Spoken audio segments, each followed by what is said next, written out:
Welcome to episode 16, the final episode of this video series. I want you to give yourself a big pat on the back for making it through this far, and you are now on your way to playing this marvelous game. I also want to encourage you to rewatch these videos over and over again until you feel comfortable with all of the processes. And I'd like to suggest that you consider purchasing my book, Unlocking the Secrets of American Mahjong. This will be a great companion to what you've learned in this video series. Thanks for watching and happy Mahjonging. You'll need a lot of support after learning Mahjong, so take the following steps before watching this final video. Join my Ask the Mahjong Teacher Facebook group. Here you can ask any game-related questions and I will provide you with an answer in a timely manner. Join my MahjCon Facebook group. Here you can keep up on both online and in-person events going on throughout the year. Visit MahjCon.com and complete the subscribe to the email list form at the bottom of the homepage. And bookmark this website. There is a plethora of information on the website for you to peruse. Check out Mahjpedia, a searchable database with all of the National Mahjong League rules, which can also be found on this website. And also check out the Maj database. Here you could search for other players in your area to connect with, whether you're on vacation, have moved to a new location, or just need to find a new group. Please consider adding your name to the player database, and you can do so by emailing Debbie at MahjCon.com. Let's dive right into tips and reminders. The colors on the card do not correspond to the suit tiles, despite the potential misconception. The colors simply indicate the number of suits in a hand. One color equals one suit, two colors equal two suits, and three colors equals three suits. You may call to expose on hands marked with an X. You cannot call to expose on hands marked with a C unless the tile you want to call completes your Mahjong hand. If playing for money, the value at the end of the hand is in cents. 25 equals 25 cents. If not playing for money, the values would be equivalent to points. A single tile is a tile sitting on its own or next to other tiles that do not match. An example of this is the 2023 grouping or the news grouping. Two identical tiles form a pair. Three identical tiles form a pung. Four identical tiles form a kong. Five identical tiles, which may include one or more jokers, form a quint. The white dragon can be referred to as a white or soap, and the white dragon serves as a zero when used in year hands. The Charleston consists of two parts. The first Charleston comprising of the initial three moves. The second Charleston comprising of the subsequent three moves. And the final pass, which is the optional across. The optional pass is done between the two players sitting opposite each other. The player that has the fewest number of tiles to pass is the one that prevails. So if a player wants one and the other one wants three, the player with one to pass is the one that prevails, and therefore only one tile would be passed.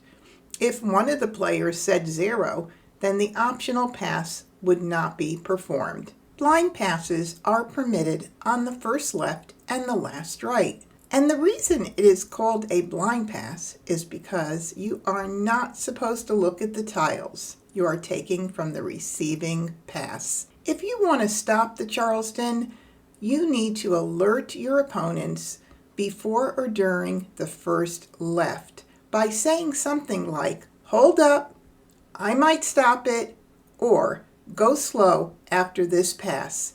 This is important because if someone picks up their second left and looks at it, it would be too late for you to stop it.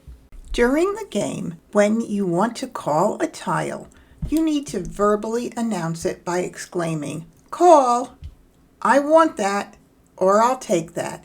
Any of those are acceptable. Then pick up the tile, place it on the flat part of your rack, which is the top part, and proceed by bringing the other tiles up from your hand, which are on the slanted part of your rack. Remember, you can modify your exposure, add to it, or take away, or even change a tile that you accidentally took from your rack, as long as it is done prior to discarding. This only applies to tiles taken from your rack, and not if a wrong tile has been picked up after calling. Joker exchanges are performed after you either pick a tile from the wall or call a tile. When executing a joker exchange, announce it first by saying, "May I have your joker, please?" and then perform a hand-to-hand exchange. It is recommended to do a hand-to-hand exchange because if you don't, and you place the tile on the table without first announcing your intentions to do a joker exchange, it would be considered a discard, and then you would lose your opportunity for that joker, and we don't want to lose opportunities for valuable jokers. During the game, be sure to space your exposures. It is the courteous thing to do. But keep in mind, you do not need to put your exposures in order. After all, that would make it easier for your opponents to figure out your hand. Get in good form by closing any gaps in your tiles on the slope part of your rack. This will avoid giving clues to your opponents by ensuring your tiles sit closely together. And be courteous at all times. When you are lucky enough to do a joker exchange, it is polite to ask, "May I have your joker, please?" rather than saying, "I'll take your joker." And here are some final reminders. Remember, you are building a hand, and building anything takes time.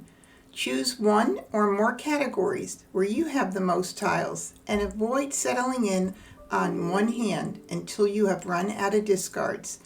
After you declare Mahjong and bring up all the tiles from your rack, it is important to put your hand in order so that everyone can verify that you have a valid win. And most of all, stay positive and be patient while learning.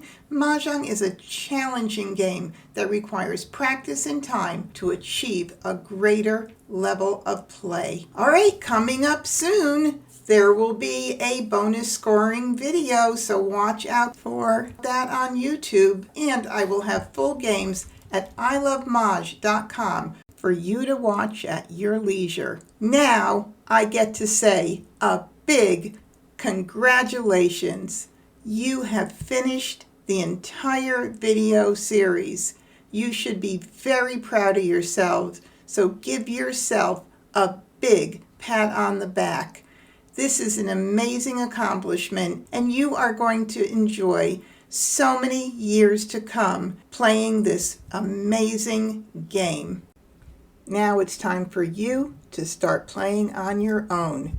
So please head over to ilovemahj.com and sign up for the 3-week trial membership so you can put into practice everything you've learned. Did you find this video series on Mahjong valuable and informative? If so, consider supporting our work by making a donation.